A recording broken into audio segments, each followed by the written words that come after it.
Hello students, মই ঋতুপৰ্ণ বৰা আৰু তোমালোকে চাই আছা তোমালোকৰ YouTube চেনেল জ্ঞানম টিউচন। আজি মই এই ভিডিঅ'টোৰ যোগেৰে তোমালোকৰ ক্লাছ 12 ৰ কেমিষ্ট্ৰিৰ প্ৰথম চেপ্টাৰটোৰ এটা ইনটেক্স কুৱেশ্যন ডিসকাস কৰিম। আৰু কুৱেশ্যনটো হ'ল 1.8 নম্বৰ যেটো ইনটেক্স কুৱেশ্যন হেতু। আৰু সেই কুৱেশ্যনটো তোমালোকৰ ৰাউলছ লৰ যেটো কনসেপ্ট, ৰাউলছ ল বুলি যেটো তোমালোকে ল পাইছা, খুবেই এটা ইম্পৰ্টেন্ট ল, তাৰ লগত ৰিলেটেড এটা কুৱেশ্যন। আৰু মই আশা কৰো যে তোমালোকে যদি এই ভিডিওটো চাই আছা তেতিয়া হলে তাৰ আগত তোমালোকে সেই লটোৰ লগত ৰিলেটেড যিখিনি কনসেপ্ট সেইখিনি অলৰেডি ক্লিয়াৰ কৰি লৈছা, তেতিয়াহে কিন্তু এইখিনি বুজি পাবা। আৰু যদি তোমালোকে আমাৰ ক্লাছবিলাকত জড়িত হ'বলৈ বিচাৰা, আমিও গোটেই কনসেপচুৱেলি গোটেই কোৰ্সটো আমাৰ এপটোৰ যোগেৰে পঢ়াও। যদি তোমালোকে তাত জড়িত হ'বলৈ বিচাৰা তেতিয়াহলে আমাৰ জ্ঞানম টিউচন এপটো ইনষ্টল কৰিব পাৰা আৰু তাতে তোমালোকে ফিজিক্স, কেমিষ্ট্ৰি, ম্যাথমেটিক্স আৰু বায়োলজিৰ সম্পূৰ্ণ কোৰ্স, লাইভ কোৰ্স তাত তোমালোকে জয়েন কৰিব পাৰা। ঠিক আছে, সো আজি আমাৰ কুৱেশ্যনটো হ'ল the vapor pressure of pure liquids A and B are 450 and 700 millimeter Hg respectively at 350 Kelvin. Find out the composition of the liquid mixture if total vapor pressure is 600 mm Hg. Also find the composition of the vapor phase. মানে mole fraction উলিয়াব লাগিব আমি ইয়াত। এটা কি উলিয়াব লাগিব আমি একচুয়ালি যেতিয়া আমাৰ ৰাউলছ লটো ক্লিয়াৰ থাকিব তেতিয়াহে কিন্তু আমি গম পাম। গম পাইছানে? এটা ৰাউলছ লটো মই বাৰু একদম পটককে অকনমান একেবাৰে শৰ্টকে তোমালোকক বুজাই দিছো, একদম শৰ্টকে দেই, যিমান পাৰি শৰ্টকে হিমান শৰ্টকে মই বুজাই দিছো। ৰাউলছ লটো কথাটো এনেকুৱা এটা কথা কয় যে A এটা কম্পোনেন্ট আছে, B এটা কম্পোনেন্ট আছে, দুইটা ভোলেটাইল কম্পোনেন্ট, অৰ্থাৎ দুইটা কি হ'ব পাৰে, ভেপৰলে কনভাৰ্ট হ'ব পাৰে। যেতিয়া দুইটাকে আমি মিক্স কৰি দিওঁ, দুইটাকে একেলগে মিক্স কৰি দিলো, হল ধৰি লৈছো এই যেতিয়া সলিউশনটো বনাইছো A B ৰ যেটো সলিউশন, এই সলিউশনটোত A ৰ ভেপাৰ প্ৰেসাৰ PA, B ৰ ভেপাৰ প্ৰেসাৰ PB। আৰু যেতিয়া মিক্স কৰা নাছিলো, পিওৰ স্টেটত আছিল, তেতিয়া A ৰ ভেপাৰ প্ৰেসাৰ P0A আৰু B ৰ ভেপাৰ প্ৰেসাৰ P0B। তেতিয়া হলে আমাৰ ৰাউলছ লটোৱে এটো কৈছে যে when two volatile liquids are mixed, then vapor pressure of one component or vapor pressure of any component is equal to the mole fraction of that component in the solution multiplied by the vapor pressure of that component in pure state. তাৰ মানে কি কলো মই এতিয়া, মই এটো কৈছে লটোৱে যে vapor pressure of any component in the solution, এতিয়া A ৰ যেনিবা vapor pressure to in the solution কি বুলি ধৰিছো আমি PA, that is equal to কি কৈছে mole fraction of that component in the solution. A ৰ mole fraction এই solution to suppose যায় A multiplied by vapor pressure of that component in pure state. A pure state of vapor pressure কিমান বুলি লৈছো P0A. So এইটো আমাক লটোৱে কৈছে যে PA will be equal to যায় A into P0A. তেনেকে PB কি হ'ব, যায় B into P0B হ'ব আমাৰ। গম পাইছানে? এটা আমি ইয়াৰ পৰা ক্যালকুলেট কৰি যায় A যায় B, তাৰ মানে সেই সলিউশনটোত A আৰু B ৰ কম্পোজিশন কিমান কিমান আছে হেতু উলিয়া মানে কি আলটিমেটলি আমি যায় A যায় B তাৰ পৰা উলিয়াব লাগিব, হয় নহয়? দেন ভেপাৰ ফেজত তাৰ কম্পোজিশন কিমান আছে হেতু আমি কেনেকৈ উলিয়াব লাগিব, ভেপাৰ যিখিনি ইয়াৰ পৰা প্ৰডিউস হ'ব A আৰু B ৰ, সেই ভেপাৰ খিনিৰো তাৰ মানে মোল ফ্ৰেকশনটো আমি উলিয়াব লাগিব, ভেপাৰ খিনিৰ কম্পোজিশন উলিয়া মানে, হয়নে? সো এটা আমি স্টেপ বাই স্টেপ এটা ক্যালকুলেশনটো কৰিম। ঠিক আছে, স্টেপ বাই স্টেপ আমি কৰি গৈ থাকিম। এটা আমাক দিয়া কি আছে চাও আমি, এই প্ৰশ্নটোৰ উত্তৰ কৰিবৰ কাৰণে আমাক দিয়া কি আছে। ইয়াত কম্পোনেন্ট কিটা আমাক কৈ থৈছে A আৰু B। A ৰ দেখিছানে the vapor pressure of pure liquids, তাৰমানে P0A দিয়া আছে আমাক, P0A আমাক দিয়া আছে কিমান, এটো গিভেন বুলি লিখিবা, গিভেন কি দিয়া আছে আমাক, P0A দিয়া আছে 450 mm Hg, P0B দিয়া আছে আমাক 700 mm Hg দিয়া আছে। টেম্পারেচারটো আমাৰ ইয়াত একো বিশেষ দৰকাৰ নাই, ঠিক আছে, এনে দিয়া আছে just. Find out the composition of the liquid mixer if total vapour pressure, so total vapour pressure আমাক দিয়া আছে, টোটাল ভেপার প্ৰেসাৰৰ লগত ৰিলেট কৰি আমি উলিয়াব লাগিব। তাৰ কাৰণে আমি ৰাউলছ লৰ লগত ৰিলেটেড যেটো ডেৰাইভেশন আছিল হেতু জানিব লাগিব, হয়নে? সোৱা দেখাই দিম মই এটা। ইয়াত তো আমি কি জানো, we know, আমি কি জানো from Raoult's law, বা from Raoult's law বুলি ডাইৰেক্ট লিখিলেও হ'ব, from Raoult's law আমি কি জানো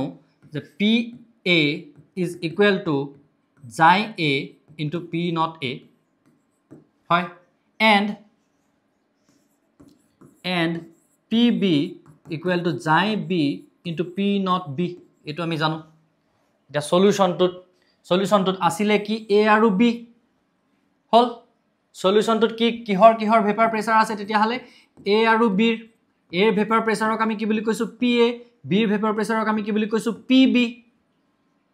এটা ডেল্টনস ল অফ পাৰ্শিয়াল প্ৰেসাৰে কি কয় যে যিকেটা কম্পোনেন্ট আছে তাৰ total vapour প্ৰেসাৰ is equal to partial vapor pressure of is equal to sum of the partial vapor pressure of those components দুটা কম্পোনেন্ট আছে নহয় সো তাৰ টোটাল ভেপাৰ প্ৰেসাৰ কি হ'ব A2 vapour প্ৰেসাৰ plus A2 vapour প্ৰেসাৰ একদম simple হলে so হেতু ডেল্টনে কৈছিলে আমাক so according to Dalton's law according এটু ডেৰিভেশন টু এটা মানে according to Dalton's law P total is equal to PA plus PB ইয়াত total vapor pressure কিমান আছে যেটো ইয়াত দুটা বস্তুৰে vapor pressure আছে দুইটাৰে vapor pressure টো যোগ কৰি দিলে হৈ গল PA plus PB এটা PA plus PB মানে কি হ'ব এইখিনি আমি ইয়াত বহাব পাৰিম xi A P not A plus xi B P not B কানি আমি ইয়াত বহাব পাৰিম হল এটা আমি আৰু এটা বস্তু যেতিয়া আমি মোল ফ্ৰেকশন টপিকটো পঢ়িছিলো তেতিয়া আমি জানো যে দুটা যদি কম্পোনেন্ট আছে এটা সলিউশনত A আৰু B তেতিয়া হলে মোল ফ্ৰেকশন অফ A plus মোল fraction of B is always equal to কি হয় 1 হয় মোল ফ্ৰেকশন অফ A plus মোল fraction of B is always equal to কি হয় 1 হয় তেতিয়া হলে এই মোল ফ্ৰেকশন অফ B ৰ জায়গাত যদি এতিয়া মই 1 minus মোল ফ্ৰেকশন অফ A বুলি লিখো কিবা ভুল হ'ব নেকি নিশ্চয় ভুল নহয় হয় নহয় এটা মোল ফ্ৰেকশন অফ B ৰ জায়গাত যদি আমি মোল ফ্ৰেকশন অফ B লওঁ তেতিয়া হলে 1 minus মোল ফ্ৰেকশন অফ A বুলি আমি তাক লিখিব পাৰিম ধুনিয়াকে আৰামছে লিখিব পাৰিম এটা এইটোক আমি যদি ডিৰাইভ কৰো আমি যদি সিম্পলিফিকেশন কৰি সোৱা xi A P not A এটো জি স্কিপ কৰিব পাৰা স্টেপ স্কিপ কৰিব পাৰা শৰ্টকে মই লংকে কৰিছো যাতে তোমালকে বুজি পোৱা তাই কেটা স্টেপ ঠিক আছে হা যাতে ভাবি নাথাকা যে সাৰে দীঘলকে কৰিছে নাজানে শৰ্ট ট্ৰিকটো তোমালকে যাতে বুজি পোৱা সো হেকাৰণে মই দীঘলকে কৰিছো জি কেজনৰ এবিলাক একদম ইজি হয় এবিলাক তেওঁলোকে ছুটি কৰি পেলাবা ঠিক আছে যেটো স্টেপ স্কিপ কৰিব পাৰি তোমালকে একখিনি মনতে কৰি একদম স্কিপ কৰি পেলাবা ধুনিয়া সো মাইনাস তাৰ পিছত কি হ'ব ইয়াত xi A into P not B এটো পাম আমি এটা ইয়াত সো xi দুইটা পইণ্টতে আছে হয়নে সো আমি P not B টো একে জায়গা লাগে লৈ আহিলো P not B প্লাস এটোক আমি কেনেকৈ লিখিব পাৰিম এতিয়া P not B প্লাস এনেকা ধৰণে লিখিব পাৰিম এতিয়া P not A minus P not B into xi A টো কমন লৈ লব পাৰিম দুইটাৰ পৰা আমি xi A কমন লৈ লব পাৰিম এনেকৈ লিখিব পাৰিম হয় এতিয়া এইটোত আমি কি কৰিম এই আমাক দি থোৱাখিনি বহাই দিম putting the given values হয়নে আমাক কি দিয়া আছিল আৰু P টোটালও দিয়া আছিল দেই P টোটাল দিয়া আছিল এটো লিখিব থাকি গৈছে P টোটাল কিমান দিয়া আছিল 600 mm Hg এতিয়া আমি কি কৰিব লাগিব putting the given values in the equation putting the given values in this equation তাৰ মানে এই ইকুৱেশনটো তেতিয়া আমি কি কৰিম এই given value কেটা বহাই দিম P টোটালৰ জায়গাত কিমান আছে আমাৰ 600 mm of Hg আমি আলটিমেটলি ইয়াৰ পৰা উলিয়াম কি মোল ফ্ৰেকশন উলিয়াম সো মোল ফ্ৰেকশনৰটো আমি কোনো ইউনিট লিখিব লগিয়া নহয় গতিকে ইয়াত আমি এই ইউনিট বিলাক ব্যৱহাৰ নকৰিলে হ'ব যত আমাক ইউনিট নালাগে কি আমি জানো যে আলটিমেটলি এনেকা এটা কোয়ান্টিটি ওলাব যেটোত আমাৰ ইউনিট নাথাকে সো আমি ইউনিট খিনি ইয়াত ব্যৱহাৰ নকৰিলেও কথা নাই হলে সো 600 টোটালৰ জায়গাত তাৰ পিছত এইখিনিত কি আছে P not B ৰ ভ্যালু আমি কিমান পাইছিলো 700 প্লাস P not A কিমান পাইছিলো 450 minus again P not B 700 into xi A এর ভ্যালুটো আমি ইয়াৰ পৰা ক্যালকুলেট কৰি লব লাগিব xi এৰ ভ্যালুটো আমি ইয়াৰ পৰা কি কৰিব লাগিব ক্যালকুলেট কৰি ধুনিয়াকে উলিয়াব লাগিব এটো কি ওলাব আমাৰ এফালটো যদি ক্যালকুলেট কৰি সোৱা কি ওলাব 250 যায় A 600 equal to 600 নহয় সৰি আমি কেনেকৈ লিখিব পাৰিম এফালে হৈ গ'ল আমাৰ ওকে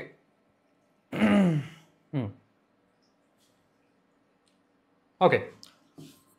250 যায় A equal to 100 বুলি লিখিব পাৰোঁ আমি 600 টোক ইফালে লৈ গ'লে কি হৈ যাব ইফালে 100 হৈ যাব 700 minus 600 100 হৈ যাব আৰু এফালে আমাৰ কিমান ওলালে হেতেন -250 যায় -250 যায় টোক এফালে লৈ গৈছে আহিছো তেতিয়া প্লাছত ওলাই গৈছে গম পাইছানে এটা 250 যায় A ওলালে এটা ইয়াৰ পৰা আমি যায় A ভ্যালুটো ক্যালকুলেট কৰি উলিয়াব পাৰিম হয়নে 100 ক আমি কি কৰিব লাগে এতিয়া 250 ৰে ডিভাইড কৰিব লাগে কিমান ওলাব 0.40 ওলাব হয় নহয় 0 0 ক্যান্সেল গৈ আছে 25 এৰে যদি আমি 10 ক ডিভাইড কৰো কিমান ওলাব 0.40 ওলাব সো যায় A ওলাই গল আমাৰ 0.40 যায় A যদি 0.40 ওলালে তেতিয়া হলে যায় B আমি কেনেকৈ উলিয়াব পাৰিম 1 minus যায় A মানে অলপ আগত লিখিছিলো আমি যে যায় A plus যায় B মানে equal to 1 তেতিয়া হলে যায় B মানে কিমান হ'ব 1 minus যায় A নহব জানো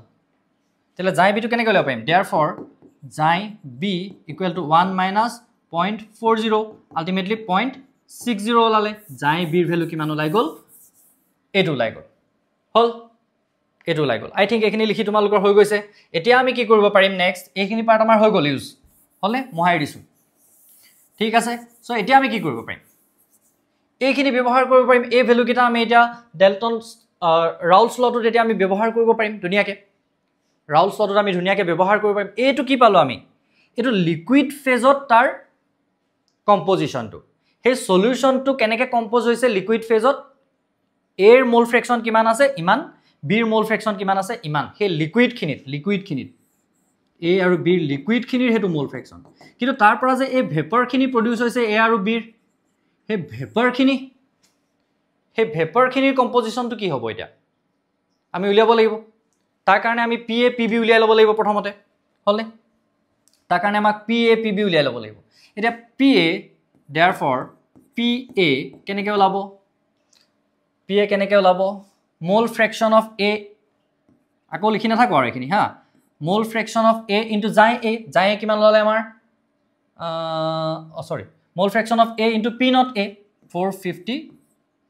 mm Hg ৰাউলছ লটো ডাইৰেক্ট এপ্লাই কৰিছো PA ইকুৱেল টু কি আছিল যায় A into P not A apply কৰিছো হল এটো মাল্টিপ্লাই কৰি দিলে পাবা তোমালোকে 180 mm of Hg 180 mm of Hg then next to PB আমি ইয়াৰ পৰা উলিয়াই লব পাৰিম PB ইকুৱেল টু কিমান হ'ব 0.60 into 700 mm Hg এটো ক্যালকুলেট কৰিলে তোমালোকে পাবা 420 mm of Hg আমি PA আৰু PB পাই গলো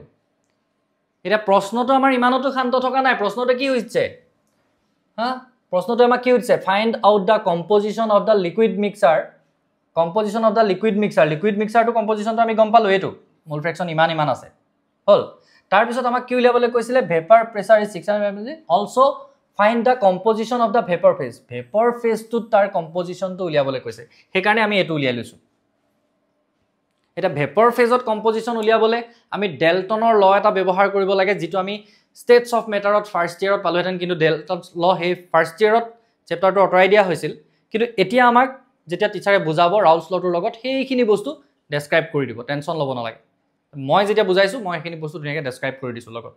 গম পাইছা সো এতিয়া আমি সেই ডেল্টনছ লৰ পৰা তাৰ মানে এই ভেপাৰ খিনিৰ মোল ফ্ৰেকশন কেনেকৈ উলিয়াব পাৰিম এতিয়া এই ভেপাৰ খিনিৰ মোল ফ্ৰেকশন উলিয়াৰো এটা ফৰ্মুলা আছে আমাৰ গম পাইছানে ভেপাৰ ফেজত এৰ মোল ফ্ৰেকশন আমি কেনেকৈ উলিয়াব পাৰিম তাৰ এটা ফৰ্মুলা আছে এতিয়া এনেকুৱা ধৰণৰ ফৰ্মুলা এটা আছে যে ভেপাৰ ফেজত যেনিবা মোল ফ্ৰেকশন অফ A বুলি মোল ফ্ৰেকশন অফ A টোক মই y a ৰে ৰিপ্ৰেজেন্ট কৰিছো তেতিয়া হলে আমি এনেকৈ লিখিম যে partial pressure of A by partial pressure of A plus partial pressure of B এনেকুৱা ফৰ্মুলা এটা কৰি আমি কি কৰিব পাৰো উলিয়াব পাৰো এটা এটো মই লিখি দিছো এনেকৈ ধৰি লও কি লিখিম এতিয়া মোল ফ্ৰেকশন নাও মোল ফ্ৰেকশন of a in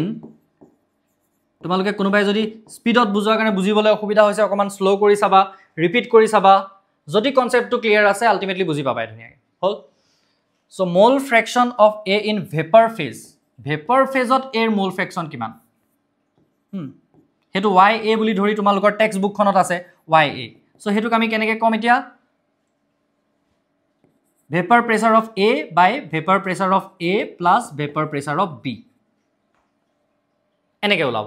এটা p এর ভ্যালু আমি কিমান পাই থৈছো p এর ভ্যালু এই জাস্ট উলিয়াইছিলো p এর value 180 then pa plus pb তার মানে 180 plus 420 সো এইখিনি যদি ক্যালকুলেট করা